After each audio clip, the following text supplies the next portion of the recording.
Coucou les petits loups. Aujourd'hui, deck profile trap tricks, decklist plus combo parce que c'est une decklist assez personnelle que je trouve plutôt pertinente aujourd'hui et qui change un peu de ce qu'on peut voir sur Yu-Gi-Oh! Pro Deck ou sur YouTube de manière générale. Et puis j'ai pas vu trop de decklist trap tricks en français, donc ça permet aussi de voir un peu ce qu'on peut faire avec le deck. C'est un deck qui est un peu dépassé en termes de power creep, ça faut pas se mentir, mais par contre il fait quand même des choses très intéressantes, surtout en premier. Donc on va voir ça avec le main, le side et l'extra deck. Alors, pour commencer, dans le main, on a 3 Myrmidon, on a 3 Pudica et on a 3 Mantis. Alors, ce qu'il faut savoir sur Traptrix, c'est que la majorité des cartes ont un effet, enfin la majorité des monstres Traptrix ont un effet à la norme et un effet à l'aspect. C'est le cas de Myrmidon qui à la norme va tuto une magie de l'archétype. Donc les magies de l'archétype, c'est les magies où il est marqué Hall dessus. Donc Myrmidon à la norme va en tuto une et à l'aspect il va péter une magie piège. Pudica à la norme il va nous chercher notre magie de terrain qui va permettre de faire une extra norme pendant le tour, ce qui est super fort. Et à l'aspect il va permettre de bannir un monstre adverse jusqu'à la end phase, ce qui est très fort aussi et ce qui peut faire plusieurs synergies avec les monstres de l'extra deck. Et Mantis il va juste nous chercher à la norme un autre Traptrix, ce qui est très bien, et après il a un quick effect pour reset un piège déjà set. C'est un peu particulier, ça a une synergie uniquement avec Dionaea, j'expliquerai un peu plus tard, mais ce qu'il faut retenir c'est que les 3 cartes sont des starters, parce qu'en fait pour le deck il n'y a pas besoin de grand chose étant donné qu'on a une lien 1 qui va être assez puissante. Il va juste falloir globalement un mélange entre 1 ou 2 Traptrix et des pièges en main. Ce qui arrive tout le temps en fait, donc soit vous avez des pièges et un Traptrix, soit vous avez plusieurs Traptrix et un piège. Généralement ça va se passer comme ça. Eux, les 3 là en tout cas, ils sont très bons pour start. Le meilleur étant je pense Myrmidon. Mais c'est pas les seuls Traptrix du deck, puisque avec eux on a Traptrix Arachnocampa en x2, Traptrix Dionaea en x2 et Traptrix Vesiculo en x1. Alors, Arachnocampa, elle est excellente pour 2 raisons. Déjà, elle est excellente parce que elle peut se spé, c'est une des seules qui peut se spé par elle-même en effet rapide, si on a un Traptrix sur le terrain. Et elle permet également de protéger nos traps qui sont 7. Donc, excellent pour ça, ça va pouvoir nous faire de la body présence sur le terrain et en même temps de la protection. Dionaea, c'est un peu notre assurance de grind game, c'est celle qui va cycler. Elle va permettre de cycler à l'aspect et à la norme, elle va pouvoir cycler depuis le grave des traps ou alors des monstres Traptrix en les réinvoquant ou en les resetant. Et Vesiculo il fait un peu des deux. Vesiculo il peut sous condition soit s'invoquer spécialement, soit se bannir du cimetière pour reset un trap si jamais on n'en a pas déjà sur le terrain. Donc un peu plus situationnel, c'est pour ça que j'en joue qu'un seul, mais peut quand même être très utile et fait des choses qu'on n'a pas trop à côté, donc toujours utile. Les 3 sont pas en x3 parce que seul elles démarrent pas grand chose, même s'il y a plusieurs ça peut combo. C'est plus intéressant de garder les 3 starters en x3 et uniquement eux. Ensuite on a le bon copain des Traptrix, à savoir Exit Parallèle. Exit Parallèle il est trop chouette. En fait lui il va permettre de s'invoquer spé si on fait une invocation par lien, ce qui va arriver absolument à toutes les games, sinon bah, c'est caca. Et quand il s'invoque spé il va pouvoir invoquer son pote du deck. Et quand il fait ça il va pouvoir faire en sorte que les 2 monstres Exit Parallèle soient niveau 4. Le deck ayant vocation à invoquer des X64, bah c'est évidemment excellent parce que ça nous fait une X supplémentaire par rapport à notre endboard classique. J'en joue 3, c'est uniquement pour la consistency, parce qu'en réalité on ne veut jamais en voir 2 en main, c'est toujours une mauvaise nouvelle, ça arrive très rarement et on veut maximiser nos chances d'en avoir au moins un, donc on en met 3. Voilà, après ça on a quelques cartes comme des non-engine, à savoir H-Blossom en x3 et Nibiru en x3. Alors pourquoi H et Nib? Déjà parce qu'il faut savoir que j'ai pas le budget pour des Charmy, donc il n'y aura pas de Charmy. Mais effectivement H ça peut être des Charmy. Nib parce que on veut remonter le board et parce qu'on est surtout très mauvais en go second. C'est un deck piège qui n'a quasiment aucune piège, qui peuvent s'activer dès le tour où elles sont posées. Donc on veut pouvoir jouer en deuxième et Nibiru c'est super pour pouvoir jouer en deuxième. H parce que ça permet de pas tomber, enfin ça permet de negate de manière générale beaucoup de choses. Ça permet de jouer avec les Charmy, etc. Étant donné que nous on n'en a pas, il va pouvoir quand même, enfin il va quand même falloir qu'on les contre. C'est du générique, hein, c'est des entraps génériques. Si vous en préférez d'autres, vous pouvez en changer. Nibiru je l'aime bien parce que quand même on a besoin de remonter des boards en go second, on est très faible. La seule magie du deck, et ouais, on en a qu'une seule, c'est la magie de terrain qu'on va chercher avec Pudica, qui s'appelle Traptrix Garden. Alors celle-là, elle est super parce qu'elle va nous permettre de pouvoir recycler nos Traptrix en bannissant depuis le terrain et en permettant d'en respect à côté. Et en plus de ça, on va pouvoir faire 2 normes par tour. Et en plus de ça, troisième effet, on va pouvoir faire en sorte que quand nos trap tricks sont détruits par battle la première fois, ils sont pas détruits. Ce qui rend notre board un peu plus résilient. Le plus important, c'est vraiment l'extra norme. Ça nous permet facilement d'arriver à un combo vraiment décent sur notre premier tour de jeu. C'est pas du tout obligatoire, donc on en a qu'une seule. En plus de ça, elle est tutorisable. Et c'est aussi une grosse brique quand on l'a en main, donc on veut pas trop en avoir, on en met qu'une seule. On arrive sur les pièges, parce que ouais, c'est un deck piège. Et pour commencer, on a la meilleure piège du deck, à savoir Traptrix au LTA. Excellente Traptrix au LTA. Elle est géniale, pourquoi? Parce que c'est la seule qui peut s'activer dès le tour où on la set. En fait, ce qui se passe, c'est que Traptrix au LTA, on la set, et après elle dit qu'elle peut s'activer le tour où elle a été set si jamais on défausse un autre piège normal depuis notre main. Donc elle va s'activer, et en s'activant, ça va devenir un body 4 qu'on va mettre en position de défense, et qui donc va pouvoir faire de la body présence pour faire des Xyz comme le but de notre deck.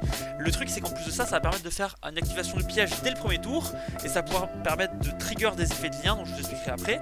Mais vraiment, celle-ci, indispensable, et c'est pour ça que Myrmilo est un starter, c'est parce qu'elle va chercher au LTA, et au LTA, bah c'est Dieu. Donc, c'est super. Après ça, on a une jolie toolbox de pièges de l'archétype. Quand je dis pièges de l'archétype, c'est des pièges trap hole, hein, c'est des pièges qui sont tutorisables. Donc on a Grave Digger Trap Hole en x2, Traptrix Trap Hole Nightmare en x2, Floodgate Trap Hole en x1 et Terrifying Trap Hole Nightmare en x1 également. Alors, pour rapidement faire un inventaire de ce que ça fait, ça negate cimetière, main et bannissement, donc tout ce qui n'est pas terrain, plus ça met 2000. Autant dire que lui, il fait vraiment mal quand on se le prend. Protège de Nibiru, cancel tellement d'interactions, il est génial. Honnêtement, ce serait le seul qui serait envisageable en x3. Je trouve que c'est un peu overkill parce que ça reste quand même juste une interaction et pas une pièce de combo. Mais c'est excellent d'avoir sur la fin du terrain, c'est souvent lui qu'on va aller chercher. Traptrix Trap Hole Nightmare, excellent pour gérer la seule chose que ne gère pas celui-ci, c'est-à-dire le terrain. Quand un monstre est SP, on peut negate son effet et le détruire.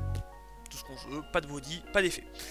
Floodgate Trap Hole, lui, il va retourner le monstre face verso et la position de combat ne sera plus changeable par le propriétaire du monstre. C'est super contre tout ce qu'on veut pas détruire. Je pense notamment à Fire King, je pense aux effets qui peuvent être trigger par la destruction ou dans le grave. Bah Floodgate, tu n'en vas pas dans le grave, juste tu condamnes un monstre à vie tant que toi t'as pas décidé de détruire. Donc c'est super. Et Terrifying Trap Hole Nightmare, un peu plus spécifique, va permettre de bannir un du cimetière adverse et va permettre également de détruire un. C'est pas mal, c'est plus situationnel et ça surprend surtout. C'est pour ça qu'on en a qu'un seul. Clairement, ces cartes on les veut pas en main de départ ou une maximum parce qu'elle sera utilisable, mais on veut surtout les mettre en pièces de fin de board et aller les chercher manuellement avec nos liens ou nos Xyz que je montrerai juste après. Mais c'est une excellente toolbox et c'est vraiment avec ça qu'on va pouvoir jouer. Ce qui est vraiment fun avec le deck, c'est qu'on va pouvoir s'adapter en fonction du deck qu'il y a en face. C'est pas juste résister un combo bêtement, ça va vraiment être jouer avec l'adversaire, interagir. Donc c'est super, pour un deck piège il n'y a rien de mieux. Alors à côté de ça, pour remonter le board, on va avoir besoin de certaines cartes, notamment Evenly Matched, super carte parce que ça permet de, comme Nibiru, de jouer en second, mais également c'est un piège normal, il y a plein de cartes dans notre deck qui nécessitent des pièges normaux pour pouvoir être utilisés, donc vraiment ça coche toutes les cases, et puis il n'y a pas vraiment mieux comme board break actuellement, c'est juste excellent pour le second. À côté de ça on a 3 imperm parce qu'on veut quand même interagir pendant le tour de l'adversaire, c'est un piège normal pareil, c'est tout ce qu'on veut, la qualité de piège normal fait beaucoup, et puis c'est juste une très bonne end trap en main qui prend pas call by, on prend. Et enfin, un petit parfum, parce qu'on est quand même pas des bêtes, et que pour le go first, on aime bien des fois dire, écoute, si t'as pas d'out, j'ai gagné. Et c'est très bien parfum dans ce cas là, parce qu'on a qu'une seule magie, donc on s'en fout un peu en plus, donc il n'y a rien de mieux. Voilà, ça c'est pour le main. On joue à 40, je trouve ça intéressant de jouer à 40 parce qu'on n'a pas tant de starters que ça. Il y a des cartes qui sont rentrables pour améliorer les ratios. Je pense notamment à certaines magies qui peuvent être rentrées mais qui sont très sensibles à H. Franchement je pense que le mieux c'est de maximiser ces ratios là. 40 je trouve que c'est très bien. On est assez léger en end trap, on est sur 9.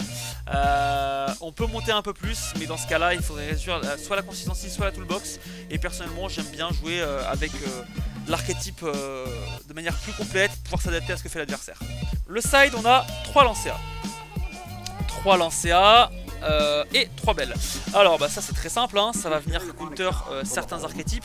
On n'a pas tant besoin de notre ban, les seules cartes qui vont nous servir pour le ban c'est un peu la magie de terrain, mais ça on s'en fout royal. C'est surtout Holotea, et on n'est vraiment pas obligé d'utiliser Holotea, ou du moins on peut contourner ça en activant 2 effets d'Holotea sur le terrain avant d'utiliser celui dans le grave. Donc vraiment l'anti-ban, bah déjà Malice existe encore, hein, et puis ensuite ça marche contre vraiment beaucoup de decks quoi. Je pense à notamment Orcus, je pense à plein d'archétypes, donc c'est une très bonne carte. Et puis encore une fois on n'a pas les Charmy, donc lance ça c'est très bien. Ghostbelle, bah parce que pareil, hein, d'un point de vue méta il y a énormément de decks qui jouent au cimetière, et puis juste elle est très versatile pour une carte qui vient target certains archétypes, donc pourquoi s'en priver. Callby, bah c'est trop fort. Callby c'est trop fort et c'est indispensable. Et puis il nous faut des cartes pour le go second, donc on a joué 3 Dark Ruler. 3 Dark Ruler, c'est bien, ça va permettre de faire durer un peu la game, surtout de jouer en second, hein, c'est ce qu'on veut, mais on n'est pas forcément un deck qui veut finir la game très vite. On va pouvoir la finir de manière explosive, mais pas forcément dès le premier tour ou dès le deuxième tour. Donc Dark Ruler ne dérange pas forcément de temporiser la game comme ça, c'est quelque chose qu'on peut assumer avec le deck. A côté de ça on a également 2 Kaiju, parce que bah, les trouveurs existent, et parce que en go second ça peut vite enlever une carte extrêmement forte en fin de board. Et souvent ça nous permet de développer sans être sujet à des interruptions, parce que mine de rien si on gère notre body présence rapidement on peut être embêté. Et enfin pour le go first, parce qu'il en faut, 3 petits pièges. Alors on a la trappe espace-temps qui est excellente, qui va gérer les monstres de l'extra, excellente notamment contre Branded, mais pas que, excellente contre énormément de cartes, et puis actuellement Branded est représenté, et en plus de ça c'est tutorisable donc on garde. Judgment parce que c'est à 1, c'est super fort, ça négaye tout. C'est une contre-piège. C'est juste Judgment, c'est super fort en premier, et on n'a pas forcément besoin de plus de points de vie que ça dans le deck, donc super. Et combat en présence de l'empereur, c'est une flotte à laquelle on n'est pas particulièrement sensible, donc pareil, quand on go first, ça peut être une bonne option si on veut prendre de court l'adversaire. Voilà pour le side, et alors maintenant on va avoir l'extra deck, à commencer par la carte la plus cruciale du deck, Traptrix Serra. Traptrix Serra évidemment x3, c'est notre ressource principale. Elle va faire tourner tout le deck, autant pendant notre tour que pendant le tour de l'adversaire. Elle dit 2 choses. Elle dit que lorsqu'on active un effet de monstre Traptrix, on peut set une piège de l'archétype depuis le deck, et une fois qu'on active un piège, enfin quand l'effet d'un piège normal, pas forcément de l'archétype, un piège normal est activé, d'ailleurs pas forcément sur le terrain non plus, ça peut être depuis le grave, on peut spé un monstre Traptrix depuis le deck.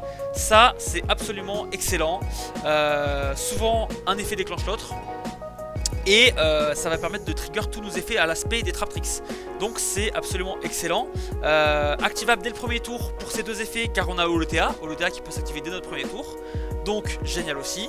Que dire de plus, si ce n'est que c'est la pièce centrale, c'est souvent, si jamais vous jouez contre le deck, la carte qu'il faudra negate. Voilà, quand ça se prend Imperm, quand ça se prend Illu, bah, clairement on fait la gueule, mais c'est comme ça, c'est la plaque tournante, et c'est aussi une pièce de handboard, hein, on la veut clairement pour le tour adverse, donc rien à redire là-dessus, elle est juste géniale. Pour l'OTK, on a Atipus qui va nous permettre de finir la game un peu quand on veut. Si on a commencé à dominer mais qu'on n'arrive pas forcément à conclure parce que les monstres n'ont pas tant d'attaque que ça, eh bah Atipus il vient résoudre ce problème en donnant 1000 d'attaque à tous nos Traptrix en plus. Donc bah, clairement on va pouvoir rapidement OTK avec ça, et en plus de ça il va gérer le board adverse en mettant des jetons selon notre nombre de monstres Traptrix sur les monstres adverses, et en les détruisant. Donc lui pour finir la game il est parfait, on n'en joue qu'un seul, pas besoin de plus. On arrive sur les Xyz, parce que ouais c'est un deck Xyz.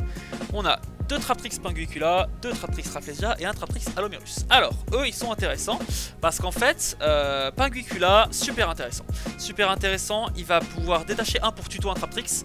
Donc souvent on va aller tuto Arachnokampa pour pouvoir l'aspect et extendre sur d'autres plays Xyz.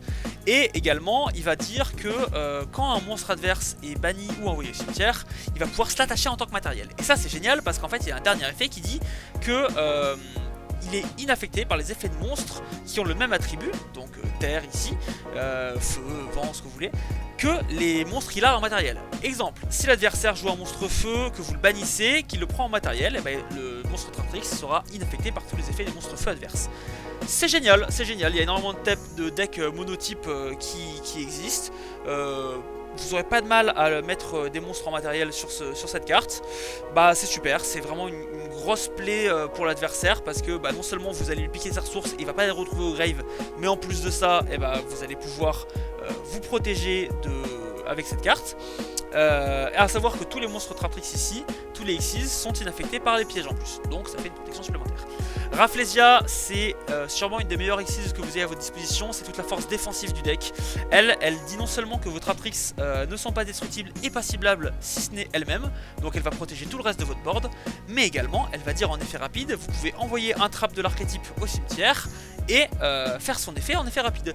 Donc toute la toolbox que j'ai expliqué tout à l'heure là avec Gravedigger's Trapple, avec les Terrifying, tout ça là, Floodgates, et ben en fait ça devient des cartes utilisables en effet rapide avec une seule carte.